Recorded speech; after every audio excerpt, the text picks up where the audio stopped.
Oi, meus amores, voltando aqui, estamos no capítulo 11 de Atos dos Apóstolos. Então, vamos lá, capítulo 11. Pedro explica-se perante a igreja. Os apóstolos e os irmãos de toda a Judéia ouviram falar que os gentios também haviam recebido a palavra de Deus. Assim, quando Pedro subiu a Jerusalém, os que eram do partido dos circuncisos os criticavam, dizendo: você entrou na casa de homens incircuncisos e comeu com eles. Pedro então começou a explicar-lhes exatamente como tudo havia acontecido. Eu estava na cidade de Jope, orando, caindo em êxtase, tive uma visão. Vi algo parecido com um grande lençol sendo abaixo do céu, preso pelas quatro pontas, e vi que vinha até o lugar onde eu estava. Olhei para dentro dele e notei que havia ali quadrúpedes de terra, animais selvagens, répteis e aves do céu. Então ouvi uma voz que me dizia: levante-se, Pedro, mate e coma. Eu respondi: de modo nenhum, Senhor, nunca entrou em minha boca algo impuro ou imundo. A voz falou do céu pela segunda vez: não chame de impuro o que Deus purificou. Isso aconteceu 3 vezes, e então tudo foi recolhido ao céu. Na mesma hora chegaram à casa em que eu estava hospedado 3 homens que me haviam sido enviados de Cesareia. O Espírito me disse que não hesitasse em ir com eles. Estes 6 irmãos também foram comigo e entraram na casa de um certo homem. Ele nos contou como um anjo lhes tinha aparecido em sua casa e dissera: mande buscar em Jope Simão chamado Pedro. Ele trará uma mensagem por meio do qual serão salvos vocês e todos da sua casa. Quando comecei a falar, o Espírito Santo desceu sobre eles como sobre nós no princípio. Então me lembrei de que o Senhor tinha dito: João batizou com água, mas vocês serão batizados com o Espírito Santo. Se, pois, Deus lhe deu o mesmo dom que nos tinha dado quando cremos no Senhor Jesus Cristo, quem era eu para pensar em opor-me a Deus? Ouvindo isso, não apresentaram mais objeções e louvaram a Deus, dizendo: então Deus concedeu arrependimento para a vida até mesmo aos gentios. Tremendo isso, né? A igreja em Antioquia. Os que tinham sido dispersos por causa da perseguição desencadeada com a morte de Estevão chegaram até Fenícia, Chipre e Antioquia, anunciando a mensagem apenas para os judeus. Eles estavam indo adiante, porém o evangelho estava sendo pregado somente aos judeus.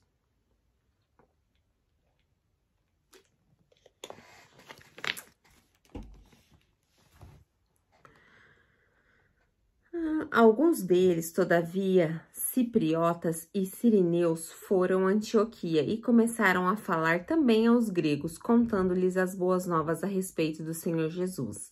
A mão do Senhor estava com eles e muitos creram e se convertem ao Senhor. Notícias desse fato chegaram aos ouvidos da igreja em Jerusalém e eles enviaram Barnabé a Antioquia. Este ali chegando e vendo a graça de Deus, ficou alegre e animou a permanecer fiéis ao Senhor de todo o coração. Ele era um homem bom, cheio do Espírito Santo e de fé, e muitas pessoas foram acrescentadas ao Senhor. Então Barnabé foi a Tarso procurar Saulo, e quando o encontrou, levou-o para Antioquia. Assim, durante 1 ano inteiro, Barnabé e Saulo se reuniram com a igreja e ensinaram a muitos. Em Antioquia, os discípulos foram pela primeira vez chamados cristãos. Naqueles dias, alguns profetas desceram de Jerusalém para Antioquia. Um deles, Agabo, levantou-se pelo Espírito, predisse que uma grande fome sobreviveria e todo romano, o que aconteceu. Desculpa, gente. Um deles, Agabo, levantou-se pelo Espírito, predisse que uma grande fome sobreviria a todo mundo romano, o que aconteceu durante o reinado de Cláudio. Os discípulos, cada um segundo as suas possibilidades, decidiram providenciar ajuda para os irmãos que viviam na Judéia. E o fizeram enviando suas ofertas aos presbíteros pelas mãos de Barnabé e Saulo. Capítulo 12. Pedro é milagrosamente libertado da prisão. Nessa ocasião, o rei Herodes prendeu alguns que pertenciam à igreja com a intenção de maltratá-los. Mandou matar à espada Tiago, irmão de João. Vendo que isso agradava aos judeus, prosseguiu, prendendo também Pedro durante a festa dos pães sem fermento. Tendo-o prendido, lançou-o no cárcere, entregando-o para ser guardado por 4 escoltas de 4 soldados, cada uma. 4 escoltas de cada soldado, cada uma. Herodes pretendia submetê-lo a julgamento público depois da Páscoa. Pedro então ficou detido na prisão, mas a igreja orava imensamente a Deus por ele. Aqui mostra, gente, como era forte o poder da oração, como é forte o poder da oração e como a comunhão entre eles era muito forte. E olha o que aconteceu depois dessa, olha a resposta de Deus em relação às orações deles. Na noite anterior ao dia em que Herodes iria submetê-lo ao julgamento, Pedro estava dormindo entre 2 soldados, preso com 2 algemas, e sentinelas montavam guarda à entrada do cárcere. Repentinamente apareceu um anjo do Senhor e uma luz brilhou na cela. Ele tocou no lado de Pedro e o acordou. Depressa, levante-se, disse ele. Então as algemas caíram dos punhos de Pedro. O anjo lhe disse, vista-se e calce as sandálias. E Pedro assim fez. Disse-lhe ainda o anjo, ponha a capa e siga-me. E saindo, Pedro o seguiu, não sabendo que era real o que se fazia por meio do anjo. Tudo lhe parecia uma visão. Passaram a primeira e a segunda guarda e chegaram ao portão de ferro que dava para a cidade. Este se abriu por si mesmo para ele e passaram. Tendo saído, caminharam ao longo de uma rua e de repente o anjo deixou. Então Pedro caiu em si e disse, agora sei, sem nenhuma dúvida, que o Senhor enviou o anjo e me libertou das mãos de Herodes, de tudo o que o povo judeu esperava. Percebendo isso, ele se dirigiu à casa de Maria, mãe de João, também chamado Marcos, onde muita gente se havia reunido e estava orando. Pedro bateu à porta do alpendre e uma serva chamada Rode veio atender. Ao reconhecer a voz de Pedro, tomada de alegria, ela correu de volta sem abrir a porta e exclamou, Pedro está à porta. Eles, porém, lhe disseram, você está fora de si. Insistindo ela lhe afirmar que era Pedro, disseram-lhe, deve ser o anjo dele. Mas Pedro continuou batendo, e quando abriram a porta e o viram, ficaram perplexos. Mas ele, fazendo-lhe sinal para que se calassem, descreveu como o Senhor havia o tirado da prisão e disse, cantem isso a Tiago e aos irmãos. Então saiu e foi para o outro lugar. De manhã não foi pequeno alvoroço entre os soldados quanto ao que tinha acontecido a Pedro. Fazendo uma busca completa e não encontrando, Herodes fez uma investigação entre os guardas e ordenou que fossem executados. A morte de Herodes. Depois que Herodes foi para a Judéia, para Cesareia, permaneceu ali durante algum tempo. Ele estava cheio de ira contra o povo de Tiro e Sidom. Contudo, eles haviam se reunido e procuravam ter uma audiência com ele. Tendo conseguido o apoio de Blasto, homem de confiança do rei, pediram paz, porque pediam as terras do rei para obter alimento. No dia marcado, Herodes, vestindo seus trajes reais, sentou-se em seu trono e fez um discurso ao povo. Eles começaram a gritar, é a voz de Deus e não do homem. Visto que Herodes não glorificou a Deus, imediatamente um anjo do Senhor o feriu, e ele morreu comido por vermes. Uau! Entretanto, a palavra de Deus continuava a crescer e espalhar-se. Tendo terminado sua missão, Barnabé e Saulo voltaram de Jerusalém, levando consigo João, também chamado Marcos. Capítulo 13. A missão de Barnabé e Saulo. Na igreja de Antioquia havia 3 profetas e mestres: Barnabé, Simeão, chamado Níger, Lúcio de Cirene, Manaém, que fora criado com Herodes, e tetrarca e Saulo. Enquanto adoravam o Senhor e jejuavam, disse o Espírito Santo: separem-me Barnabé e Saulo para a obra, separem-me Barnabé e Saulo para a obra a que eu tenho chamado. Assim, depois de jejuar e orar, impuseram-lhe as mãos e os enviaram.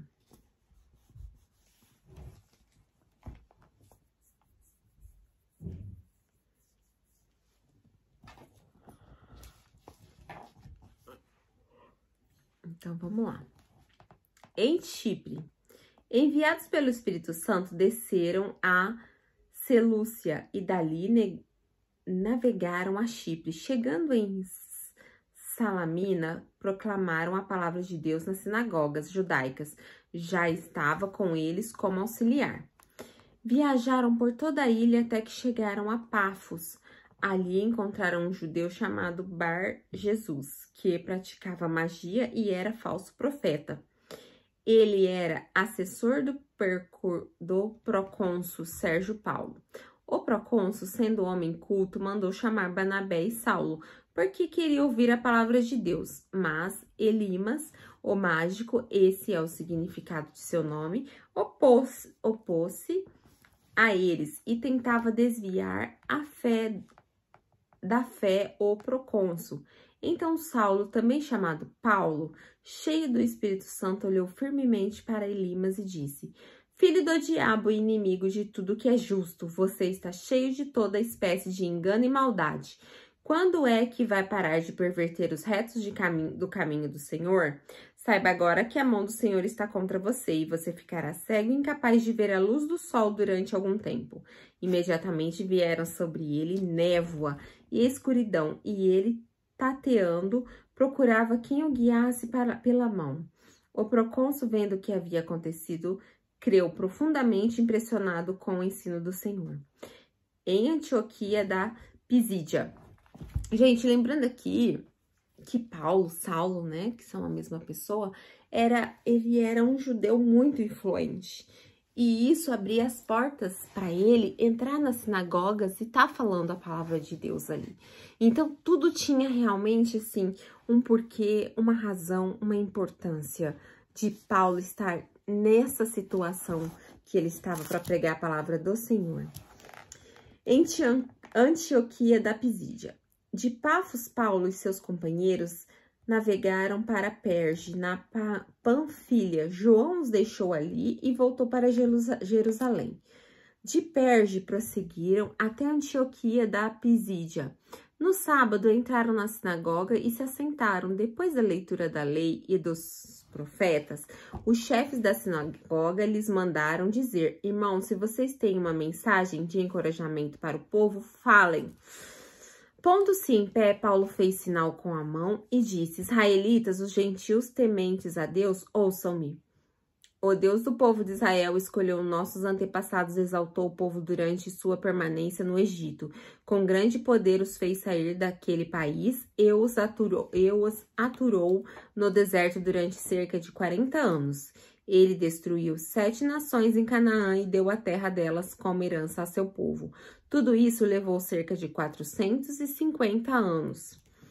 Depois disso, ele lhe deu juízes até o tempo do profeta Samuel. Então o povo pediu um rei e Deus lhe deu Saul, filho de Quis, da tribo de Benjamim, que reinou 40 anos. Depois de reinar, Saul levantou Davi como rei, sobre quem testemunhou: encontrei Davi, filho de Jessé, homem segundo o meu coração, ele fará tudo o que for da minha vontade. Da descendência desse homem, Deus trouxe Israel o Salvador Jesus como prometera. Antes da vinda de Jesus, João pregou um batismo de arrependimento para todo o povo de Israel. Quando estava completando sua carreira, João disse: quem vocês pensam que eu sou? Eu sou quem vocês pensam. Mas eis quem vem depois de mim, cujas sandálias não sou digno nem desamarrar. Irmãos, filhos de Abraão e gentios tementes a Deus, a nós foi enviada esta mensagem de salvação. O povo de Jerusalém e seus governantes não reconhecem Jesus, mas ao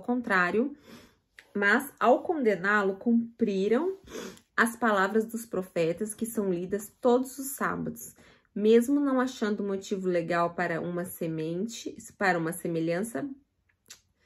Mesmo não achando motivo legal para uma sentença de morte, pediram a Pilatos que o matassem e o executassem.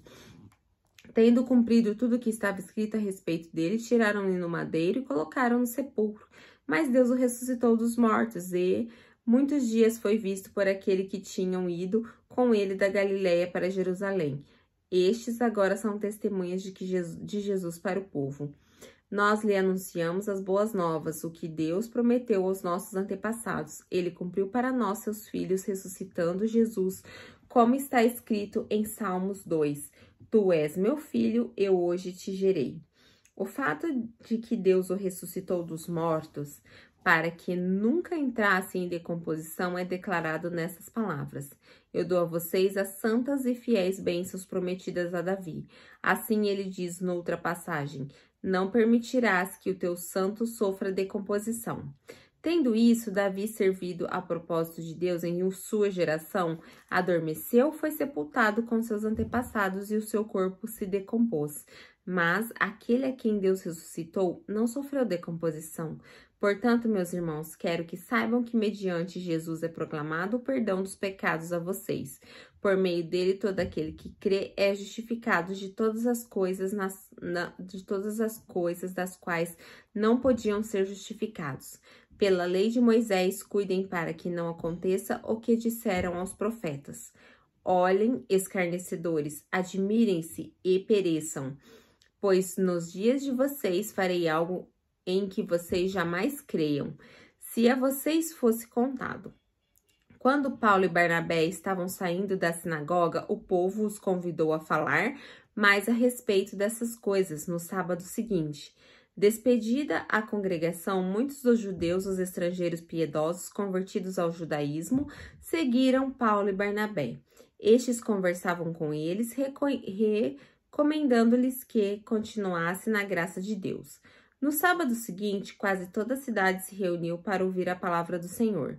Quando os judeus viram a multidão, ficaram cheios de inveja e blasfemando, contradiziam o que Paulo estava dizendo. Então Paulo e Barnabé lhe responderam corajosamente: era necessário anunciar primeiro a vocês a palavra de Deus, uma vez que rejeitem e não se julgam dignos da vida eterna. Agora nós voltamos para os gentios, pois assim o Senhor nos ordenou: eu fiz de vocês luz para os gentios, para que você leve a salvação até os confins da terra.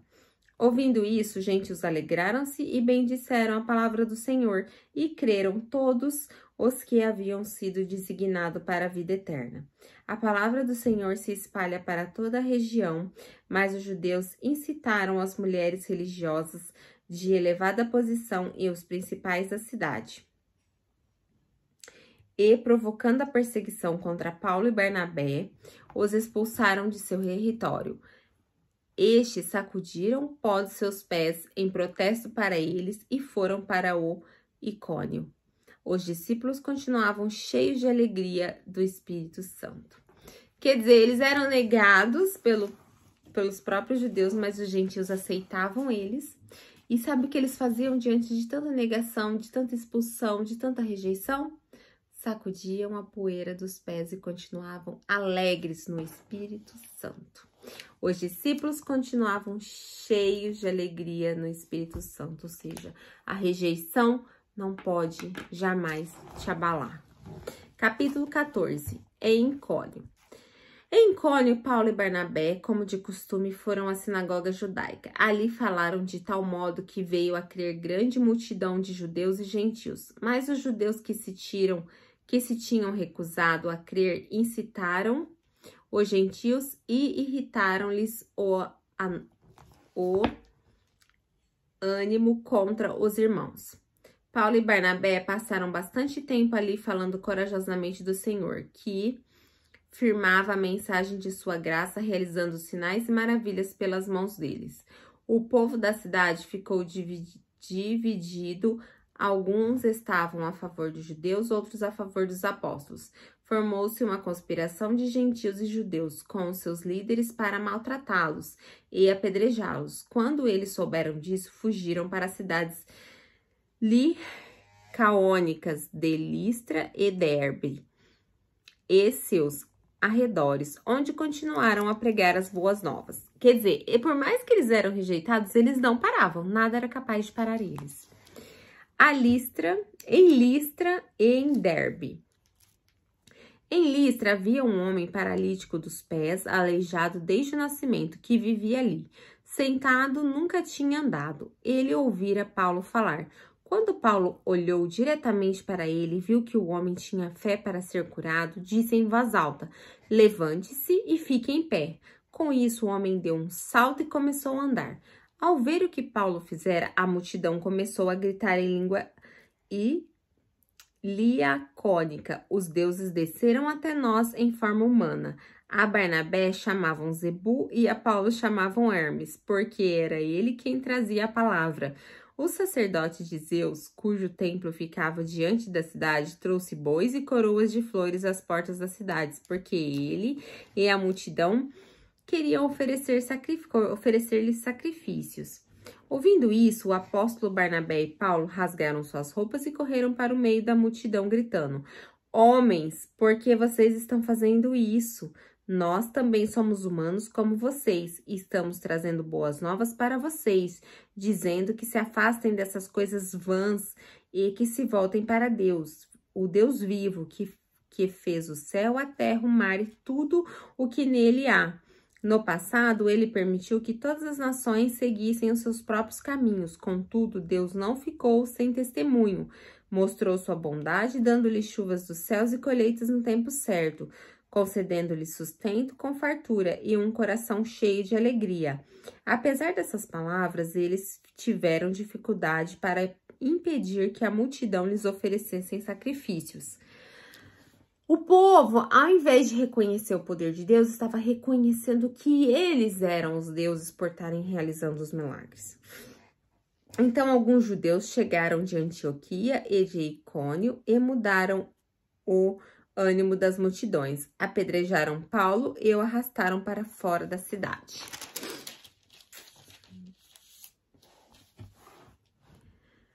Pensando que estivesse morto, mas quando os discípulos se ajuntaram em volta de Paulo, ele se levantou e voltou à cidade. No dia seguinte, ele e Barnabé partiram de Derbe. Eu fico imaginando a cara das pessoas, né? Porque Paulo tinha sido apedrejado. Claro que não apedrejaram de leve, claro que machucaram muito ele. E imagina ele se levantando como se nada tivesse acontecendo, né?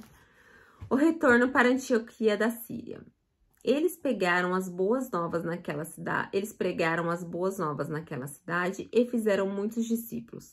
Então voltaram para Listra, Icônio e Antioquia, fortalecendo os discípulos e encorajando-os a permanecer na fé, dizendo: é necessário que passemos por muitas tribulações para entregarmos o reino de Deus.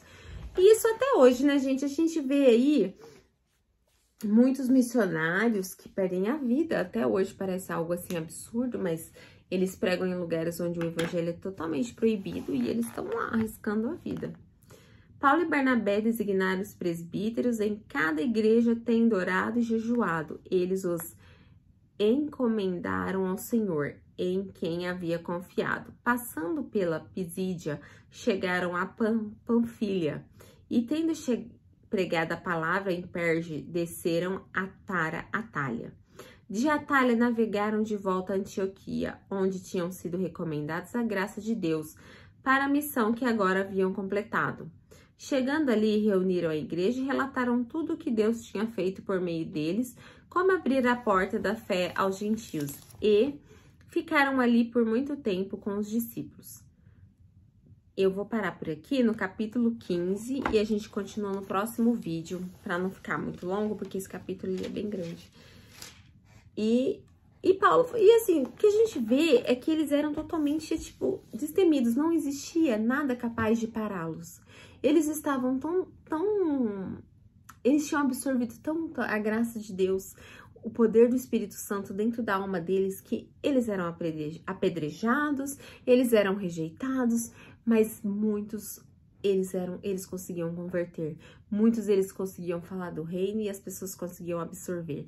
E era isso que movia eles. O quanto mais eles falavam, mais eles faziam discípulos, mais pessoas eles ganhavam para Jesus. E é isso que deve nos mover também. Esse poder de Deus deve crescer cada vez mais dentro de nós, como crescia dentro deles aqui, numa época que era extremamente difícil se pregar o evangelho, extremamente difícil falar de Jesus. Hoje, se você vai falar de Jesus para alguém, o máximo que você pode ganhar é uma cara feia. Naquela época, eles poderiam morrer fazendo isso. E em determinados países até hoje, muitos cristãos podem morrer fazendo isso, mas isso não é suficiente para que eles parem. Eu desejo que o amor de Deus preencha tão profundamente a alma de vocês, que vocês sejam capazes de falar de Deus para qualquer pessoa, a qualquer momento, e que isso cresça cada vez mais dentro de vocês. Um beijo, meus amores, graça e paz, que o Senhor fique com vocês.